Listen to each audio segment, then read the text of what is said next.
Hi everyone, welcome. I'm down here in my wormery, preparing to bring a couple of these bins that you see off in the distance up onto my bench to get them fed. There are a couple bins that have European nightcrawler worms living in them. And these particular bins are now 105 days of age. They were both launched on the same day. And over here in bin number 1, we've got a little bit of an unusual test going on. I was able to get my hands on one of these bags that are labeled as compostable, and that test started a long time ago, well before these worms got moved into these bins here. That test goes back well over 300 days. I actually have an official count on how many days that bag's been in progress, where I deduct a certain amount of time when the bag was not really being worked on. So whatever, I've got those details on a little information board that I could share with you. So let's get these systems up on the bench and get to work on feeding them and see how they're coming along. Over here to your left is what we have labeled as bin number 1, the bin with the compostable bag in it. This is bin number 2. And before I get my hands all dirty, let's get the information board out here. It's got a whole lot of stuff on here, but we've touched on some of it already. The age of the system, 105 days, 15 weeks, and 11 days have passed since our last check-in, and that was feeding number 9. This will be feeding number 10. Those are the things that are in common. The things that are different are stuff like the estimated worm counts. If you're new here on my channel, you might not know that one thing I do here, which I really enjoy doing, is getting estimates from the viewers to let me know how many worms they think we launched into each of these systems. So these numbers that I have here, bin number 1, 2,064 worms, bin number 2, 2,179 worms, are estimates that we all together jointly came up with. I always average everyone's estimates together to come up with these numbers. And as far as those exact figures on how long this test has been going on, 313 days ago was when I started the test, but like I said earlier, I deducted a certain amount of time when the system that the bag started in was kind of undergoing, I don't even remember what the story was, but for whatever reason the bag was not seeing a lot of action, so I deducted a certain amount of time. So I've got a counter that tells us that the actual progress that we observe on the bag is the result of what I estimate to be 267 days of composting in the worm bin. So let's get down to checking in on the worms. So now part of what they're getting also includes a couple days worth of coffee, including the filters. So we'll be replacing these feeding zone indicators with new ones. So these can go into the feeding zones as supplementary bedding. Some of the other stuff that you see in here that they're getting are pineapple, you might have recognized it, banana peels peeking out over here, and I've got a bunch of, not a bunch, but a little bit of potato peel here. I've also got my worm chow. I've also got an unusual thing here, which is just pulverized corn on the cob. So let's get to checking in on these little guys. So we should probably start over here in bin number 1 where the compostable bag is. I'm always worried, especially nowadays with the significant amount of wear that we're observing on the bag, that I don't contribute to the breakdown or the deterioration of the bag. I'd really prefer to see how the bag breaks down over time based only on worm traffic causing the breakdown. But it is getting harder and harder to not inflict damage onto this poor compostable bag. I mean, right there, as I tugged away on it a little bit there, I heard a little snap and I felt a little bit of the material tearing in my hand. And I mean, we've talked about possible ways of isolating this bag from the rest of the surrounding material so that we can check in on it with minimal impact. But I think we would be lining ourselves up for a little bit too much hassle if we were to do that. But basically you can see here what the bag looks like. It's kind of going to shreds into little strands, and it's very, very fragile from that point of view. It does feel like any little tugging that I cause results in the bag snapping.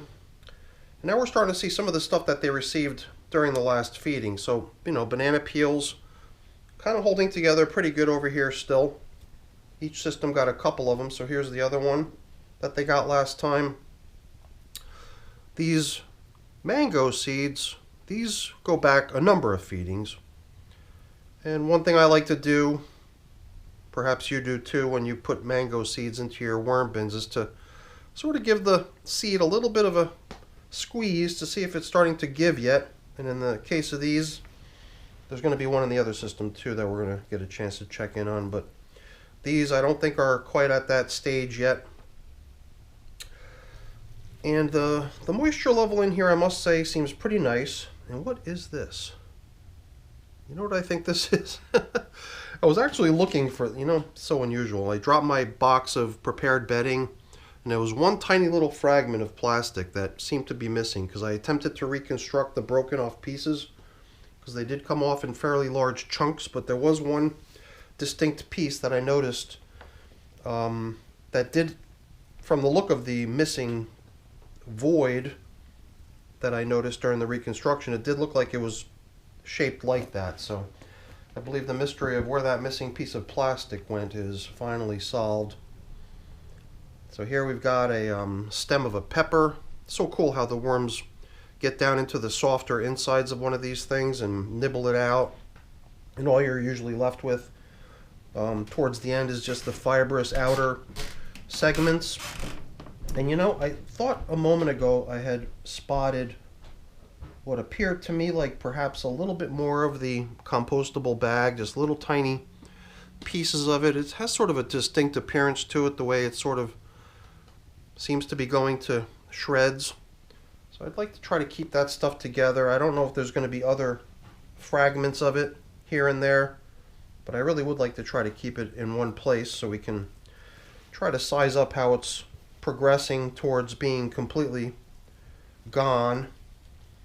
And I kind of wonder sometimes, is it the worms that are nibbling on it? Is it just sort of dissolving due to the surrounding moisture?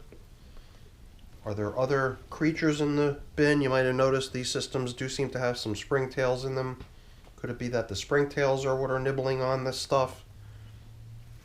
I really don't know what's exactly contributing to the breakdown of the compostable bag, but it does appear to me like it's making slow and steady progress to being consumed, or at least gone one way or another. So let's excavate a feeding zone over here in bin number 2 here. I don't feel like I've got to be quite as careful, because here I don't have a compostable bag to avoid damaging. And we would have fed both systems pretty similarly. So here too, we're finding a banana peel, making similar progress to what we noticed in bin number 1. Starting to see a good number of worms hanging out down here. I kind of got the impression from watching the video from our last check-in that there wasn't a whole lot of worm traffic happening down in the feeding area, but the last feeding, consisting of not only banana peels, but you might have noticed a little fragment of orange down in here amongst the leftovers. There was also pumpkin fed, and it is usually surprising after 11 days in the worm bin to find leftover pumpkin, but it does seem like I was generous enough with this stuff that there's still a little bit left of it for the worms to finish doing away with. And another banana peel, of which they're going to be getting a couple more today. And last but not least, oops, darn it. Once again, me trying to be overly rough with the material results in little wormies getting catapulted all over the place. Luckily, I was able to spot that one. That little guy actually hit me in the chest before it fell onto the onto the bench over here. It didn't actually land on the ground, so I don't have to go hunting for the little guy to get him back to safety. And then I'm not sure what this is, but it does resemble the base, the bottom side of a pumpkin stem. So I've got pumpkin stems in many of my systems. I think in the beginning of the clip I might have included in the frame some of the pumpkins that I gathered during the last Halloween season a few months ago. And slowly but surely I've been whittling those pumpkins down into bite-sized pieces to include in my worm bin feedings. I don't have any of it to feed today. Everything they're getting today is either yellow or brown. But you know, before we drop in today's feeding, let's not forget to bring back the materials that we had thought we would repurpose, which were the old feeding zone indicators. Get them down here as sort of the foundation for today's feeding. And let's leave the plastic, I don't know why I sometimes find myself calling that thing a plastic bag. It's certainly manufactured in such a way that it's meant to look like a plastic bag and perform like a plastic bag from a practical point of view, but it's probably something else. I don't know what it's made out of, but whatever it is, it's supposedly compostable. Whether or not it's compostable in a worm bin or not, I don't know. I mean, it does seem like it's gradually getting there to the point where it's going to eventually just be gone.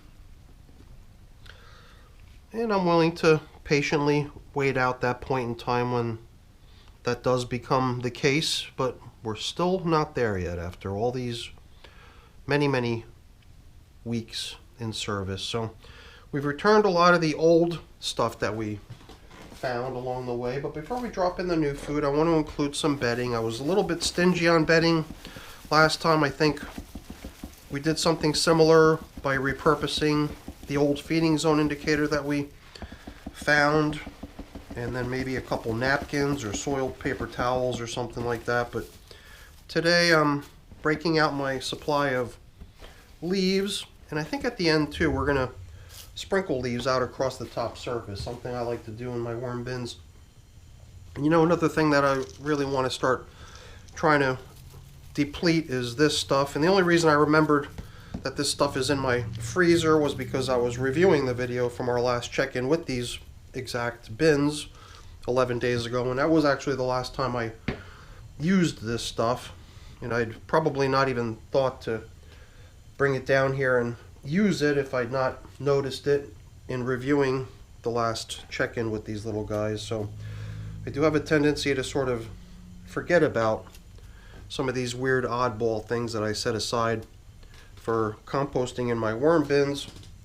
I'm only reminded of it when I review the old video to refresh my memory on what it is that was going on in the worm bin last time, so that I could speak knowledgeably about it in the video. So I kind of like the idea of what I did last time, which was to position that compostable bag in such a way that it was going to be in a fairly busy spot, in a place where I expect to see a lot of worm traffic. And I think a place to expect to see a good amount of worm traffic is on top of banana. So why don't we proceed with returning the compostable bag right on top of all these chunks of banana peel. That includes that little fragment that we found along the way. And now we can just dump in what remains, which I believe is potato peel and coffee. So let's give them some of the potato peel here, some of the potato peel there. And on top of that we can apply the coffee. I usually try to dress up the application of coffee in my worm bins by including a little bit of my worm chow, which we'll do here today too. Ooh, I just made some yesterday. I topped off my container here and I kind of forgot that I was dealing with a full container there, so a pretty good amount of it just got dispensed over here, but that's fine. I'm okay with being generous with this stuff. And I think that makes up our feeding. Let's be generous with the grit too. For feeding number 10, It's likely that these systems have already gotten grit a number of times, but I like the idea of including grit frequently in my systems. If I skip it once in a while, it's not the end of the world, because I am pretty consistent with applying this stuff. And it does seem to me like somehow I managed to collect a good number of sticks when I was gathering these leaves. And sticks like this somehow just don't really go anywhere in my worm bins, so I think it is better to exclude them. But I think we're pretty much done here. I'm going to use the covering up of the feeding zone as sort of my excuse to venture out to the outer edges of the system to gather some material with which to cover up. And you know, as long as we're doing that, let's do a deep dive and just see how stuff is in the outskirts. This has sort of become a habit. Sometimes I skip this too, but it's pretty much become a de facto thing since the system seems to be getting most of the attention focused on down in the feeding area. I sometimes worry that I might be neglecting the outer edges of the bins, so sometimes I remind myself that that also helps once in a while. So I use that as my reason to check over there too. And by doing so, we've managed to aerate everything in the bin, sort of stir stuff around a little bit. I think that's beneficial in a number of different ways. So let's really quick do the same here in bin number 2. Every now and then I just bump into a somewhat larger chunk of material, which I assume is some sort of a leftover food item. And me being the curious type, I sometimes find myself wanting to check it out, see how it's coming along. What the heck is it anyway in the first place? I don't know. Can't tell just from touching it. I want to see it. But sometimes it also feels like I'm being a little bit intrusive and spending a little bit too much time barging in on these little worms, when my real only excuse for being here is to try to do away with some compostable materials. I find myself allowing my inquisitive nature to get the best of me and perhaps, you know, inconvenience and intrude on the privacy of my worms here a little bit more than I need to.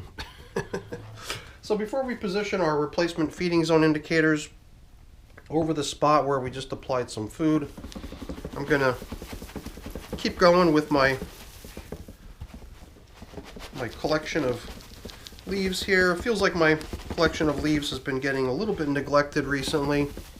Ever since I picked up a couple really nice paper shredders, I've been pretty much going to my prepared bedding, which is mainly shredded paper and cardboard. It also has some leaves in it combined with some moisture. And I also tend to shy away from my leaf collection in some of my older systems because I just don't want to end up bringing all kinds of leaf stems into an older system that I might want to be harvesting soon, because sometimes it seems like, with the exception of the leaf stems, everything else is ready to go, and then it seems like the leaf stems are the one thing that I'm trying to wait out so that I can actually end up with a nice clean batch of castings that isn't full of residue from the bedding materials that I use. So I think that's it. We've now completed our check-in with these European nightcrawler worm bins, day 105. So, oh yeah, we sort of glossed over the 100 days in service anniversary, so happy 100 days in service, a few days late. But I'm sure the worms don't mind. I don't think they're keeping track. Alright everyone, that's it for the check-in. Hopefully you enjoyed it. If you did, as always, please don't forget to leave me a quick thumbs up before you go. That's always really appreciated. And if you haven't done so already, please also consider subscribing to the channel. That's very much appreciated as well. Alright everyone, have a great day. Thanks for watching. Bye now.